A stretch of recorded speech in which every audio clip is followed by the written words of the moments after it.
What can just F off? Multiple sclerosis. Good news on that front. Web link. COVID has been horrible, but what if the COVID vaccine tech leads to treatments for MS, vaccine for AIDS, vaccine for malaria, etc.? That would be an amazing silver lining. BioNTech's vaccine was also partially made for oncology, activating the immune response for the carcinogenic cells. It's some super cool biotech they now get to test on a massive scale. Yup. It's totally destroyed my life. I went from a healthy person with a great career and family to basically a wreck who needs help from her own child in months. It can F right off. One sclerosis is more than enough for me. Dementia. That crap can F right off into the bottom of the deepest, coldest, and ugliest cave for all I care. Edit. Glad to know y'all hate dementia as much as I do. When I was in school, I did work experience at a fire alarm company, was doing a survey at an old folks' home, and was given a map with the zones and detectors that needed cleaning. Walked up some stairs to a door that led to the zone I was looking for and entered. The door locked by itself and required a number code to exit that I did not get told. The door was also covered in a bookshelf wallpaper, I'm assuming to hide it. I walked down the hall and turned a corner to see that I was locked in the dementia ward. Very sad to see some of the people in there. Had an old lady just stand and stare at me while I cleaned a detector, trying to say something. An old guy rushed me into his room and tried to get me to fix his bed because it was beeping at night. He then threatened an old lady that he was going to call the police because she was walking in and out of everyone's room trying to find her own. The same lady also grabbed my paperwork and wouldn't let go of it. She kept asking me what it meant, which was just a lot of numbers with a map. She was also asking me where her room was. I wanted to give her an answer but had no idea. For some reason, the designers decided that the best wallpaper choice was going to be clocks floating in a yellow void all set at random times. You shouldn't have been thrown into that situation, that's for sure. Dementia can be thoroughly scary for those unaccustomed to it. Especially as a teen, assumedly, and trying to complete work. Partner works in aged care and my great-grandmother also has it herself, so we know all about it. Unfortunately, if you don't laugh you cry hysterically. Also, WTF was the designer doing? Disorientation is crap at the best of times in D-Wings. Why the F would you encourage it? Was 16 at the time and had been through quite a few old folks' homes before doing fire alarms, so knew what dementia was like, but this place just felt off. The strange wallpaper, no windows, almost no nurses, the old folks walking up and down the hallways. I couldn't leave without a code that I did not know. Through a door hidden to make sure nobody could leave was the strange part. But seeing so many people locked in a room, every single one of them losing their lifetime of memories until they forget everything or pass away, really shows you how sad the illness is. I would be absolutely traumatized. IBS or any form of bowel disease, it's life-changing and not for the better. Have Crohn's and can confirm it sucks. GI doctors all suck, and no one knows what it's like. You're on your own with the crappy experiences mentally, which also sucks. Those crappy mobile game ads on YouTube, you know which ones. I wonder how their thought process was when making the ads. Let's play zero IQ gameplay so that they get frustrated enough and annoyed they download it. Like? You mean to say you haven't downloaded Raid, Shadow Legends? Only 1% can pass. Person playing tries to water flowers with bleach. Zoom meetings that could have been emails. Is this the next logical step up from in-person meetings that could have been Zoom meetings? I give you one further, emails that could have been just no comment whatsoever.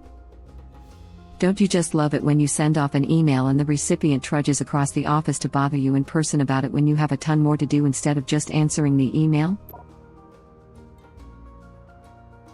The lone mosquito in my room. That mother effer. You know he's there, and will buzz your ear 5 minutes after you turn out the lights. I used to have this problem until I worked out their strategy.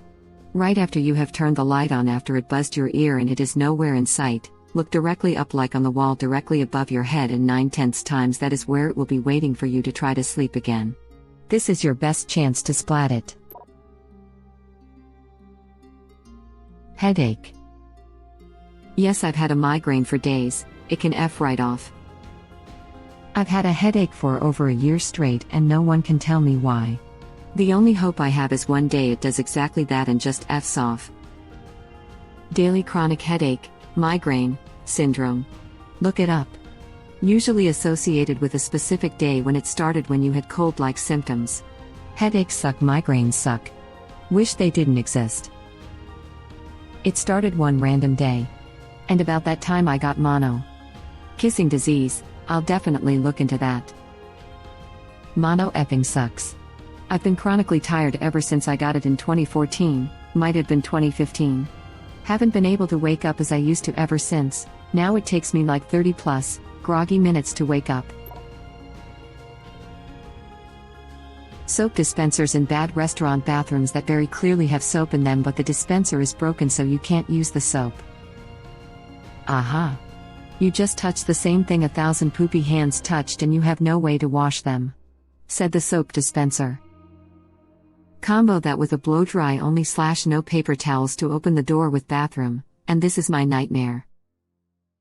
Just pull the handle with your mouth so your hands stay clean. That's disgusting, everyone knows you clench the handle betwixt your butt cheeks and pull the door open that way. Basic hygiene. I know you do, why do you think I use my mouth? Also, when there is soap, there is this one pink soap that places must buy in bulk. It smells like oil or something, I can't quite pinpoint, it's so gross and I hate it. It defeats the purpose of soap. Junk mail. It's a waste of paper. The worst is when you get junk mail advertising for services you already use. Why the F is AAA sending me mail every week about how great their insurance is when I already effing have it? They just wanted to remind you of how lucky you are. It's cheaper to send the useless mail than it is to exclude you from the pool of letters. Online ads don't have this excuse, however. Looking at you, Grammarly. Living in GA during the special Senate elections was a unique kind of junk mail hell. My boss. My boss and half my coworkers. They can literally bite my whole butt and F right off. I'm so sick of their incompetence and utter pettiness. Sorry, I needed to get that off of my chest. Acne. And the fact that it most often occurs on your face is so effing cruel. Face acne sucks to look at, but inside of the ear acne is pure torture. Back knee during school is pretty horrible too. My shirts were constantly bloodstained because I had to carry a rucksack. Plus, there were the tangs who started slapping me on the back when they found out about it. Best days of your life, my butt. Oh my effing god, I went through the exact same thing. And I would have loved to wear white t-shirts more often. But at least it's all gone now except for the scars. Right, like I'm 30, why is this still a thing? This should have been gone a decade ago.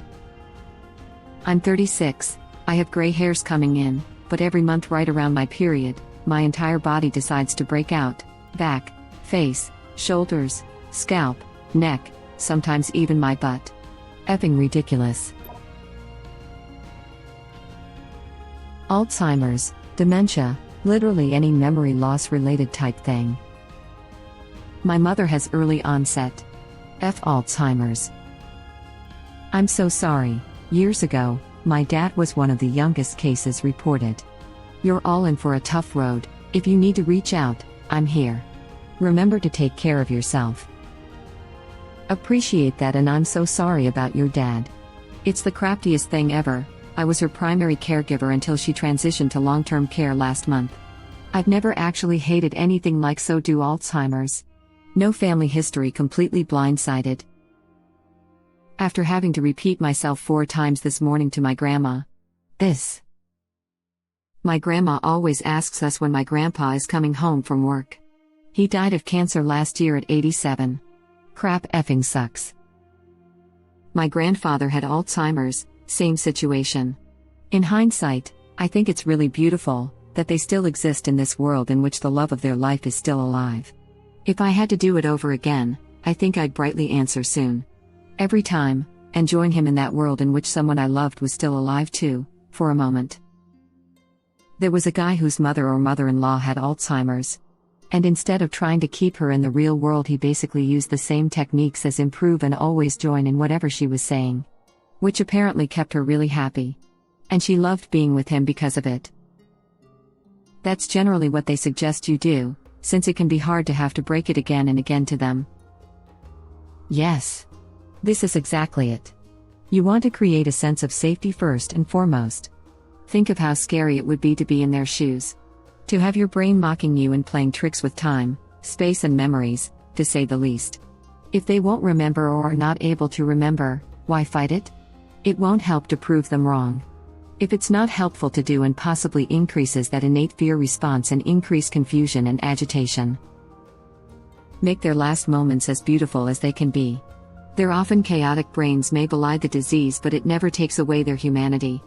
I've dealt with this personally, professionally, and most recently this week a mixture of both. I had the pleasure of meeting this absolutely beautiful, kind, generous soul who does this type of care as her real job, whereupon, she works at the center I work out for the benefits, so FTMF, but her true love is the second almost 24/7 job outside other job that she does to take care of these people. Those who have no one else to take care of him or her in their most vulnerable times. People she doesn't know, just who are in need. You won't believe the things she does to ensure a sense of safety and stability for these people.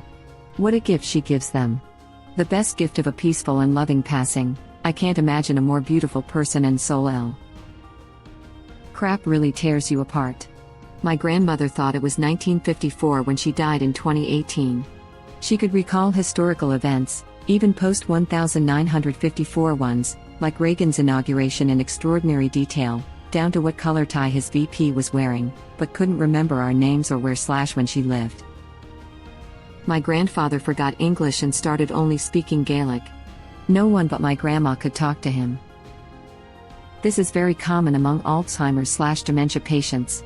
I'm a nurse in a LTC facility and most of my patient population has some level of dementia.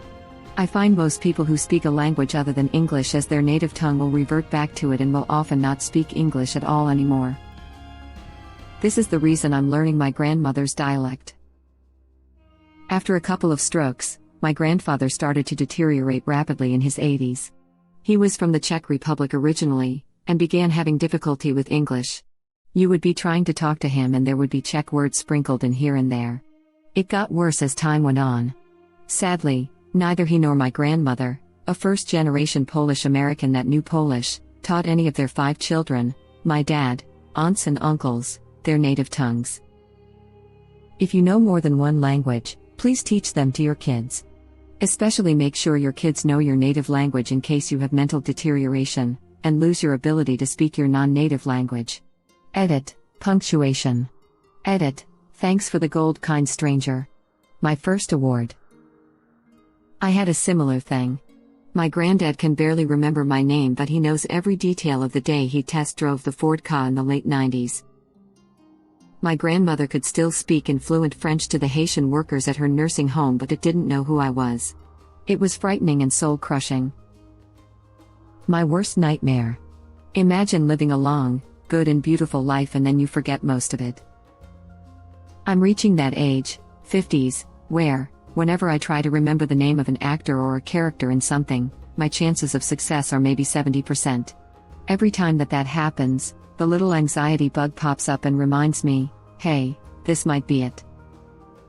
My mom's doctor said this: when you walk into a room and forget why you came in, that's nothing to worry about. When you forget what a fork is for, or you can't find your way home from the mailbox, then you worry.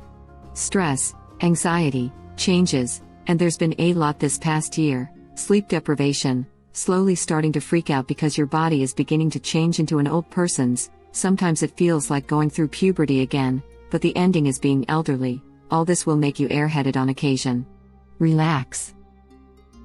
Honestly glad you said this. My mom, who is in her early 60s, is getting worried about it, especially since my grandma had dementia, so I'm going to tell her this to hopefully help her not worry so much. Yup. There's no getting better.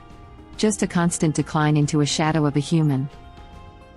There is hope in sight. Can't remember exactly what advances have been made and don't have an article to link, but I remember there has been promising advancements recently. Hopefully in our lifetime we'll see some sort of remedy/cure. Type 1 diabetes and everyone that profits off of our misery. I would like to add, all medical problems and profits off of them, but yeah, T1D sucks. I've gotten used to it, and have a CGM and an insulin pump, but it still sucks. Sweet Jesus, the bullcrap we have to go through to get my diabetic son insulin. You can only order it a short time before the previous batch is supposed to run out, and the refill always gets screwed up and gets us down to the wire.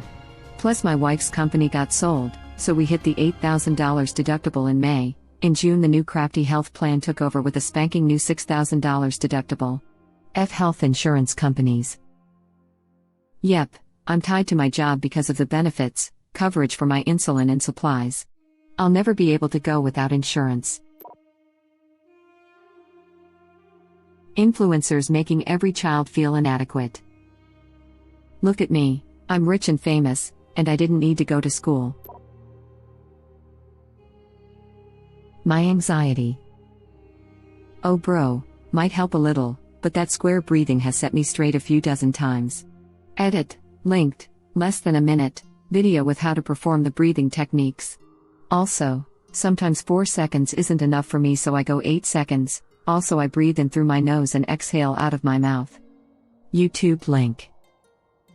Same here. Cancer. Yes. My wife was diagnosed with breast cancer 4 days ago, and we are still trying to wrap our heads around it. We just never saw it coming. Wishing a speedy recovery to your wife and best wishes to the family. My grandmother beat breast cancer in her 40s and 70s, so have faith. Edit spelling. Thank you so much for saying that. My mom is in her 70s and fighting cancer. It gives me a teeny bit of hope when I see comments like this. Edit, oh my god. Thank you so much for the hugs award, everyone. Hugging face, heart. I'm very sorry, and yeah, cancer can F off. Totally. F off cancer. People who play music off their phone in public. Uck.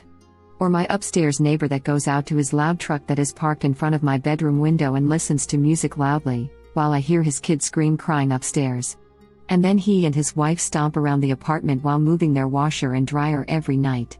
Meanwhile, I feel bad for taking a shower late at night, and it might keep up the neighbors behind me. Honestly, having to lug groceries up some stairs is a tiny price to not have upstairs neighbors. When I moved, it was a godsend. My downstairs neighbor now smokes a lot of cigarettes, which means I never open my windows in the summer, but at least I can sleep. And you probably have buns of steel from all that stair stepping. Win-win. What's worse are people who play music on their phones in nature. Yes, I love going for a picnic on the beautiful mountainside and hearing tinny crap music from a phone. And people who have phone conversations in public with their phone on speakerphone. I went on a date once with this guy who insisted playing metal, not against metal at all, however it is very loud, laughing out loud, on his cell phone at full volume at the park surrounded by old couples just trying to look at the lake. I suggested he leave and he did, which was nice. He was kind of weird in the first place. I'm a metal guy and this would really bother me too. There's a time and place for metal, but it's certainly not in a quiet park where you know it's going to disturb other people. Doesn't much matter whether you like it or not, you have an obligation in public to bother everyone else as little as possible. People who talk on speakerphone in public. Thank you for watching. Please subscribe to be the first to know about Red Rabbit Reader's new videos. If you like our videos, please like them on YouTube and share them with your friends. We welcome your comments below. Press to start another of our videos.